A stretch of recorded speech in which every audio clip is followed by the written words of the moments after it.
भारत अब उस हथियार को लेकर सामने आया है जिस हथियार को पहले विश्व युद्ध के समय फ्रांस ने बनाने की कोशिश की, लेकिन वो बन नहीं पाया। फिर द्वितीय विश्व युद्ध के समय ब्रिटेन ने बनाने की कोशिश की, लेकिन वो बन नहीं पाया। फिर 1990 में अमेरिका को सफलता मिली, लेकिन अमेरिका ने इसे छिपाया। सीमा पर अब वही घातक हथियार तैनात हो रहा है। जानेंगे भारत ने ऐसा क्या बना लिया है। वहीं दूसरी तरफ अचानक से रूसी जहाज बांग्लादेश की तरफ क्यों निकले हैं, क्या है मामला, आइए जानते हैं इन खबरों को विस्तार से। जब प्रथम विश्व युद्ध चल रहा था तब फ्रांस को ऐसा लग रहा था उनके पास हथियारों की कमी हो रही है। एक ऐसे हथियार की जरूरत है जो हथियार कोई विस्फोट न करे, कोई धमाका न करे, बल्कि बिना धमाका किए इतना बड़ा और इतना खतरनाक हो कि सामने वाले हथियार का बिल्कुल नामो निशान मिटा दे, टुकड़ों में बांट दे। फ्रांस इस थ्योरी पर काम करने लगा,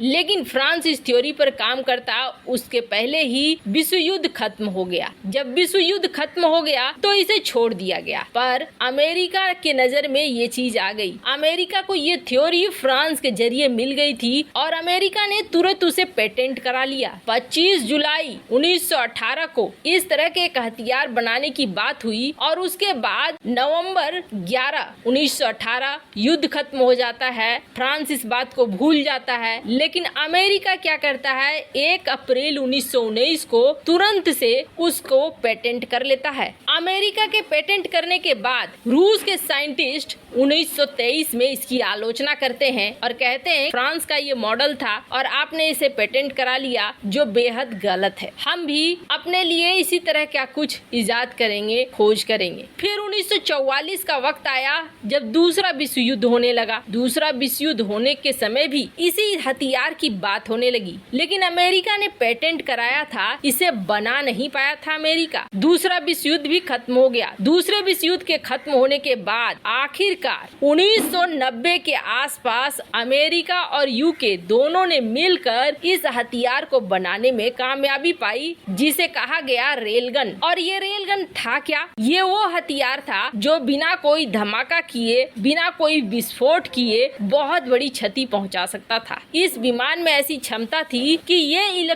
इलेक्ट्रोमैग्नेटिक वेव बनाते थे। इलेक्ट्रोमैग्नेटिक वेव किसी भी हथियार को इस तरीके से टकराते जिससे कि वो हथियार ही टूटकर बिखर जाता। अब ऐसे में इस रेल गन का इस्तेमाल सबके ऊपर किया जा सकता था। भारत काफी लंबे समय से इस रेल गन को बनाना चाहता था और आखिरकार अब भारत को इसमें सफलता भी मिल गई है और भारत ने इस रेल गन की तैनाती की पूरी योजना भी बनानी शुरू कर दी है। पर इस सिस्टम में एक ही प्रॉब्लम है और वो प्रॉब्लम ये है कि इनकी रेंज बहुत ज्यादा नहीं है। यानी कोई पास में ही हो, हेलीकॉप्टर हो या फाइटर जेट हो या फिर एयरक्राफ्ट कैरियर ही क्यों ना हो, लेकिन ये नजदीक होने चाहिए जिस पर कि ये वार कर सके। हालांकि रेल गन का इस्तेमाल खास तौर पर टैंक वगैरह को उड़ाने के लिए करना बेहद आसान होता है। खैर, जहां एक तरफ भारत कामयाबी के झंडे गाड़ रहा है, तो वहीं भारत के इस पड़ोसी बांग्लादेश के पास आखिरकार क्यों रूसी जहाज पहुंचने लगे हैं। दरअसल भारत और बांग्लादेश के बीच काफी अच्छा व्यापार होता था, लेकिन अभी ये व्यापार थोड़ा ढुलमुल वाली स्थिति में पहुंच गया है। एक तरफ भारत ने बांग्लादेश के सबसे बड़े व्यापार जूट उद्योग में जहां एंटी डंपिंग ड्यूटी को बढ़ा दिया है, जिससे बांग्लादेश को बड़ी दिक्कत हो रही है, तो वहीं बांग्लादेश भारत से गेहूं भी नहीं खरीद पा रहा है। भारत से गेहूं खरीदने में बांग्लादेश अग्रणी देशों में रहा है, पर अभी स्थिति ऐसी हो गई है कि भारत ने गेहूं के एक्सपोर्ट पर बैन लगा के रखा हुआ है और इस बैन के तहत बहुत बड़ी मात्रा में किसी को भी नहीं दे रहा है। गवर्नमेंट टू गवर्नमेंट बात हो रही है, लेकिन इसके बावजूद भारत गेहूं नहीं दे पा रहा है उतनी बड़ी मात्रा में जितनी बड़ी मात्रा में नॉर्मल दिनों में दिया करता था। अब बांग्लादेश भागा तुर्की के पास और तुर्की के पास भागने के बाद बांग्लादेश ने तुर्की को मनाया और कहा कि आप हमारे लिए मदद करो। वैसे आपको बता दें, बांग्लादेश में तुर्की काफी समय से कोशिश कर रहा है बांग्लादेश में तुर्की घुसपैठ की, लेकिन बांग्लादेश चूंकि भारत के ऊपर निर्भर है, इसलिए उसे घुसपैठ का मौका नहीं नहीं मिल रहा था। डिफेंस से लेकर कई मौकों पर तुर्की बांग्लादेश को लुभाने की कोशिश कर रहा था, पर अभी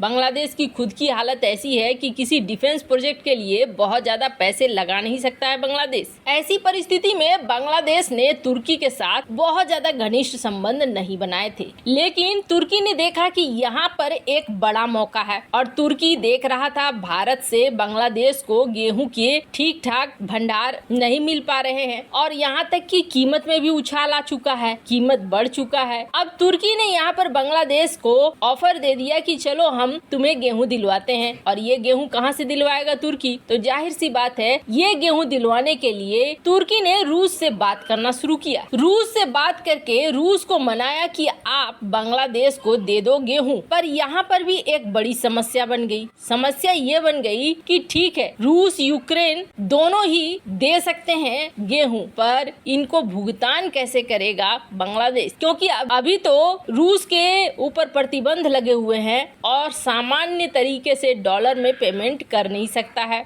डॉलर में पेमेंट करने के लिए स्विफ्ट में होना जरूरी है, जबकि रूस स्विफ्ट सिस्टम से बाहर निकल चुका है। भारत और रूस के बीच कई तरह की साझेदारी चल रही है, वस्तु विनिमय सिस्टम भी चल रहा है, एक हाथ से लो और दूसरे हाथ से दो, ऐसी चीजें भी चल रही है। पर बांग्लादेश क्या देगा? खैर आपको बता दें बांग्लादेश में हर साल 70 लाख टन गेहूं की खपत होती है और इसका आधा हिस्सा सिर्फ और सिर्फ यूक्रेन और रूस से आता था, पर अभी रूस से किसी तरीके से मनाने के लिए राजी हो चुका है। रूस ने अपने कार्गो शिप भेजे हैं जिसके जरिए 3,328 टन का मशीनरी के साथ साथ गेहूं भी बड़ी मात्रा में कहा जा रहा है कि मोंगला बंदरगाह पर उतरा है। अब मोंगला बंदरगाह में बांग्लादेश ये कह रहा है कि युद्ध रूस का आंतरिक मामला है और हम जो मंगवाते थे वो मंगवाते रहेंगे। ऐसे एक तरीके से बांग्लादेश अमेरिका से पंगे ले रहा है। वैसे इस मामले में आपकी क्या राय है? कमेंट कर जरूर बताएं। जल्द मिलते हैं अगले वीडियो में नई खबर के साथ।